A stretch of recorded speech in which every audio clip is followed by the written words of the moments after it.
Okay, and I think we're back. No, wait, we're back. Or at least I'm back. It seems like Mike and I have just been trading off a lot. Rather than having both of us in an episode, it seems like part of this ping ponging back and forth to talk about the creation of Bloody Mary is just being what he thinks, pops it over to me, or puts it out for everybody to consume, and I'm seeing it first at the same time you are. And then I can react to that, and he posts that as an episode. So it seems like it's working out. So I think this time I'm going to be back. We'll see how much I have to talk about. Like Mike said in the last episode, episode 6, which you should watch before this because it has important stuff. Like Mike said, everybody right now is just slammed for time. I mean, I've got 18 different things going on as my semester isn't quite winding down yet at work, but it's getting to that point where just a lot of stuff is starting to come in, and it's hectic, and I'm torn in about 6 different ways at once. So, we'll see what I come up with for today, and yeah, let's do the show intro, and I will see you on the other side. Yes. It began as a dream with 2 kids in high school. There was a spark, magic, chemistry. Then life happened. But 30 years later, the fire was reignited. The band is back, better and badder than ever. They prolifically turn out new music, songs hitting the tops of the charts in various corners of the world. Rockin' you since '82. Iron Fist. Okay, did you like that show intro? I did. I thought it was real good. Oh, hi, welcome. How are you? Now I feel like Mr. Rogers, and that's just never going to play with me. So, the first thing I want to talk about today is just the good balance that Mike and I have. He took my idea for those harmonies, or the harmony that I created for myself at the end of each line of the chorus. See, there I went and did it again. I said chorus and I meant verse. You knew I meant verse. He played that in and played it against what he's singing, and in the excellent fashion that I absolutely need him to do, basically come up with, I'm not sure that's going to work. And he did a lot of not throwing under the bus, but diving under the bus. He did a lot of diving under the bus himself in sort of chiding his supposed lack of musical education. And I'm happy that he used the term balance when talking about us, because I feel like the balance that we have is perfect for our team. I am admittedly a massively overeducated composery type of guy who's always been a songwriter at heart. But as I've said in previous episodes, a lot of times I feel like that composery style education gets in the way of writing an effective pop song, rock song, whatever you want. And his musical ear and his musical intuition is the perfect balance for me being over the top and getting all up in my head about, well, this looks right on paper, this should work.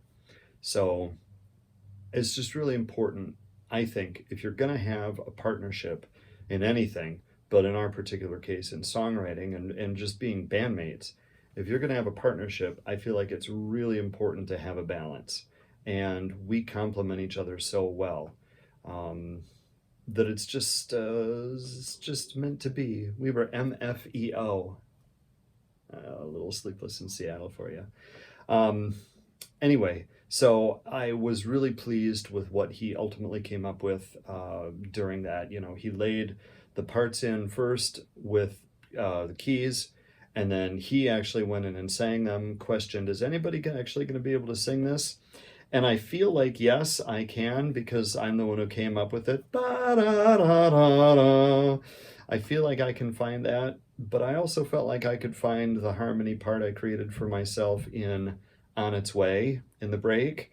escape temptation to live in the past and blah, and for whatever reason, I get all up in my head when I'm behind the kit, and I biff that just about every time. So this wouldn't be the first time that I've thought, yeah, of course I can totally sing that derp, and then absolutely not be able to do it on stage. So we'll see. He layered in then his vocal part, my vocal part, and then 2 additional ones. Mwah! Now we got a winner chicken dinner, because I think that sounds great. He made reference to another time when something that I came up with seemed like it was the wrong notes, but once we got it layered in with a lot of complicated other stuff, it worked. He's talking about the break in Grown Up Girls, the spot that's crow's feet from years of smiles. That's the part that we worked on a lot. That took up a lot of studio time to get that break in Grown Up Girls. And I was really hearing some like Revenge era Kiss vocal intricacies like they did in either Take It Off or I Just Wanna. Both of those songs have a really rich 4-part break. And I liked that. And I think that's what I was going for in Grown Up Girls, and also maybe a little what I'm tracking to here in Bloody Mary. So he's got it in there. He's gonna make sure it works. And then he said, is this something we need to do live, or is it just, is it just on the record? And I'll tell you, for Grown Up Girls, we don't do any of that vocal richness when we're live. That's part of the magic of the volume that you get from being at a show. The volume will... It's in my mind to just call it as it is. The volume will cover a lot of deficiencies. The volume will cover for a lot that is lacking in what we do compared to what's on the record. I think most people don't listen to the record, any record, as loudly as the concert comes across.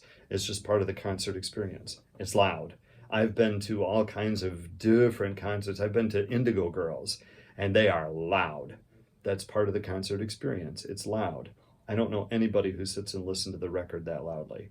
So maybe we get a bunch of richness on the record for Bloody Mary, the way he laid it in, and when we're live, we just do a simplified version of it.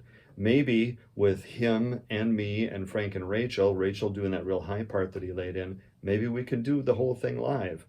Maybe the whole thing live with the volume we're talking about will actually be too much. But I think on the record, he's got a good sense now of how this needs to be and what the balance of those voices need to be. And so just like he said with Eating an Elephant, I feel like that part's done. I mean, it needs to be recorded for real, but we've taken that bite, we've chewed it, we've swallowed it, that part's done, and we need to get on to another part. So let me take a bit of a break here and gather my thoughts, and then I'll be back to talk about the next part. So, back in a bit. Stop. So, welcome back to my hijinks and skullduggery, and I've got this nice little clicker thing that is supposed to make it so that I don't have to like reach way into your face and pick your nose to get the recording started on the camera. But it seems like every time I really try to make it work, I end up like, would you just work? Technology though. Anyway, so next thing up is Mike's take on the notes that I supplied for the potential break. And right now I feel like this break is the biggest piece of the elephant that we still have left to try to eat. It's just, I feel like a lot of the rest of the song, really most of the rest of the song is done, at least in roughed out form. We still need the intro. Mike didn't talk about that, but you can look back to episode 5 and see where I suggested that the funky bass line that he introduces in the verse would make a good intro, and we'll see where he goes with that. But we're really done with the rest of the song except for this break, and then of course figuring out how we're going to end the thing. And so this break right now is just the biggest like, we just need to chew that for a long time. So I had sent him something that I intended to be a chord progression, which was...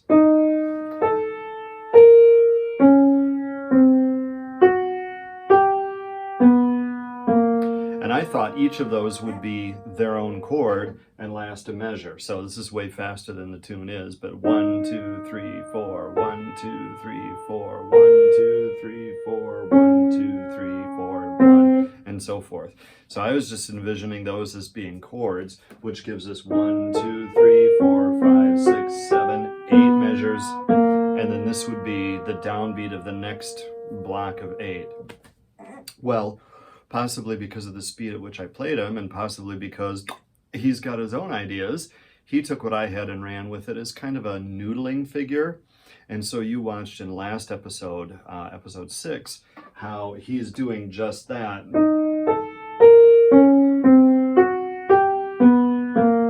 And he's doing that, and then he started doing it with like chords with it, just descending, so...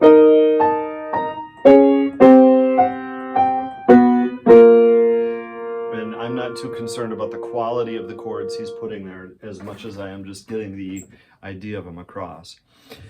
But he's right, that only works out to be 4 measures. 1, 2, 3, 4, 2, 2, 3, 4, 3, 2, 3, 4, 4, 2, 3, 4, something like that in that long space. He started doubling down and repeating each of those figures to get us to 8 measures. 1, 2, 3, 4, 1, 2, 3, 4, 1, 2, 3, 4, 1, 2, 3. And I wasn't crazy about that. It's one of those things that can be made to work. But instead of doing a direct repeat, which I feel like slows down the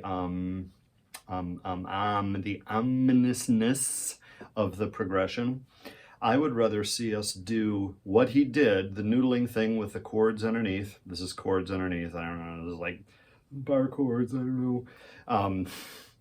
I would rather see us do something like his noodling at that tempo with the chords underneath, and then simply sequence the whole pattern down a half step from where we started. So if we're starting on this down-tuned E, sounding as an E flat, and playing 1, 2, 3, 4, 2, 2, 3, 4, 3, 2, 3, 4, 4, 2, 3, 4. Now I'm going to a down-tuned E flat, sounding as a D, and just doing the same pattern again. So this would be 5, 2, 3, 4, 6, 2, 3, 4, 7, 2, 3, 4, 8, 2, 3, 4. And I think this also solves part of the issue about being dumped out in a place that doesn't really do us any good with regards to the song. I said, if we get to here at the end of 8 measures, it doesn't really do us any good. And actually this we would get here at the end of 8 measures. This would be like the downbeat into the 9th measure. And it doesn't really do us any good with the overall tonal center of the song, which I still think is in a down-tuned A, sounding as A flat. And so it doesn't do us any good to be dumped out here on measure 9. But check it. You can go 1, 2, 3, 4, 2, 2, 3, 4, 3, 2, 3, 4, 4, 2, 3, 4, 5, 2, 3, 4, 6, 2, 3, 4, 7, 2, 3, 4, 8, 2, 3, 4,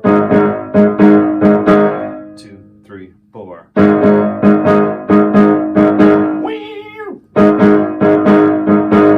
Something like that.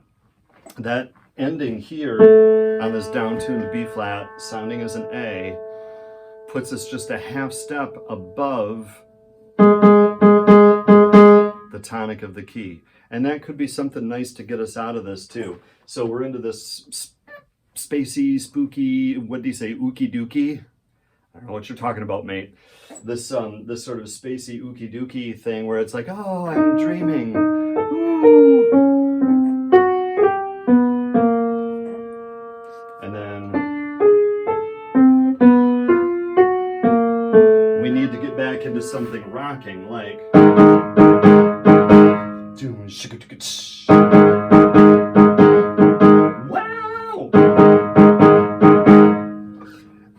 that can propel through one more measure, so that was 3 measures of that, propel through one more measure, boom, and I think we can be right back in the chorus.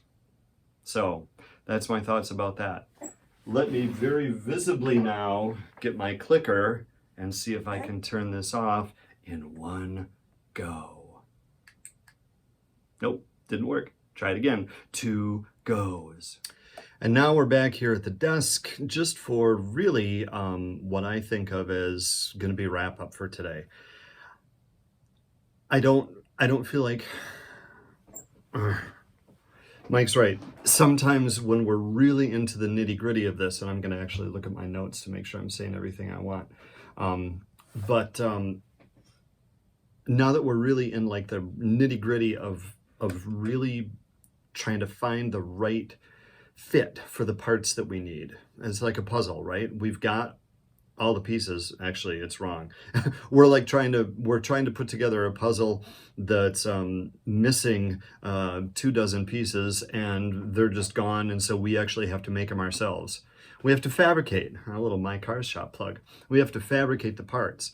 And so the nitty-grittiness of this maybe is a little slow going. And I hope that you are still involved and invested and entertained with what we're doing. Are you not entertained? I'm just all over the map today. Because this is just what it is. Sometimes this is just what it is. And this isn't the only song that's like this. There's a quite poppy song that I have that I've been working on for a couple of years now, that I have exactly the chorus. This is the song, Does It Take Two? No, we already did Does It Take Two? This is, oh hell, I don't know. It's something else. I'll let it run in my mind and then it'll come out. Way Back When. See, there it is. This is a song Way Back When. I have the whole chorus done. Chorus has been done for like 2, maybe 3 years. And I can't find the melody. I can't find the verse melody. See, I said verse this time. I can't find the verse melody for it. And so I'm still chewing it. It's a tedious process. So we're trying to show you what it is for us as creators and as songwriters and as band partners, how the process unfolds. And a lot of this unfolded pretty quickly. And now this last bit is just grinding out a little bit. So I just talked to you about the break, and then the break lyrics. Mike said last week, I didn't like the break that I came up with, and I really don't think the break he came up with works either. And that is sweet. That means we are both on the same page. And that's precisely where I like to be with Mike. On the same page, not arguing about which way a thing could go, but instead being able to say, neither of the things that we have come up with individually is the right thing yet. And I don't want us to be cranking out material that is subpar. I don't want us to just settle on something because it works. Doing that sort of reminds me of, I don't know if it's apocryphal or not, but the legendary story of the first Rush album. Before Neil Peart joined the band to become their like almost Tolkien-esque lyricist, they were recording the first Rush album, and from what I've read, Geddy and Alex had musically the whole album done, but no words. And so they were literally in the studio cutting tracks and trying to write words in the control booth while somebody else was out in the studio laying down tracks. And so I'm certainly not going to throw a colossal giant like Rush under the bus. That would be preposterous, because who the hell am I? But the story checks out that lyrically, most of that self-titled first Rush album is way inferior to basically everything they did from Caress of Steel on, or Fly By Night on. I've got my order mixed up maybe. I don't know. The hell with it. I don't care. Those are their albums. I'm talking about my music. Excuse me. So, we need to spin better words. We need to spin better words in this break, and under a deadline when you're paying for studio time and you're watching money just like swirl down the drain, maybe in a situation like that, you end up saying, you know what, this will do, this works. But we're not under that kind of deadline right now. We're trying to get the best presentation of this song that we can get. And we're on the same page. We both agree right now, neither of the versions of the break lyrics are good enough. They're not good enough. So we will keep working to make them gooder. Possibly, we'll see what Mike has to say about what I did over at the piano just a little bit ago about sequencing that noodly bit that he did on the guitar for the break, like musical aspect. If he likes that and lays that in, maybe that will generate some sort of melody idea. As a lyricist, I find that I often come up with words first or words and melody lines simultaneously. But there have been occasions where I've just sat around and just farted around with a melody line and said, all right, that melody line works. Now let's put some words with it. So we'll see where we're going. I feel like we've made incremental inching forward progress. And it feels like a snail's pace to us. And if you're watching this and these videos are dropping every 10 days to 2 weeks, it might feel incremental to you too. But this is for right now, when we both have completely separate wage earning jobs.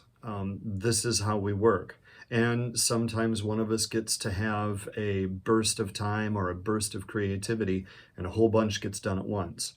Right now, trying to get this song done with the life crunches that we both are feeling, it's just not coming along that fast. Again, biggest element of the song is done. Biggest element of the song is done. We got to grind out this break. We're going to make sure we have an intro, and then we've got to start recording the thing. And probably not for this song, but at a future date, we hope to be able to give you a recording series. So if this is the songwriting series, it highlights the processes that we go through, bouncing ideas back and forth about how the song gets created. Then we're never taking you in the studio. We're never showing you how Mike lays down tracks. He talked in his episode, or the episode before this, episode 6, he talked about gang vocals and how you record those. And we've done that, but maybe that's something you would like to see.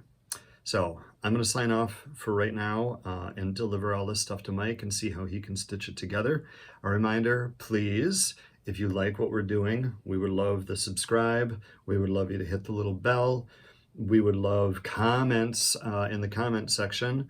And you can also interact with us on our Facebook page. We are at facebook.com/ironfistonline. And come around, say hi, be involved in this process with us, because that's why we're doing this stuff. We are doing it in the hopes that you get some enjoyment, enlightenment as to how we go about crafting the stuff and doing what it is we do. All right, last time on the clicker. Let's see if I can get it this time. Rock. Rock.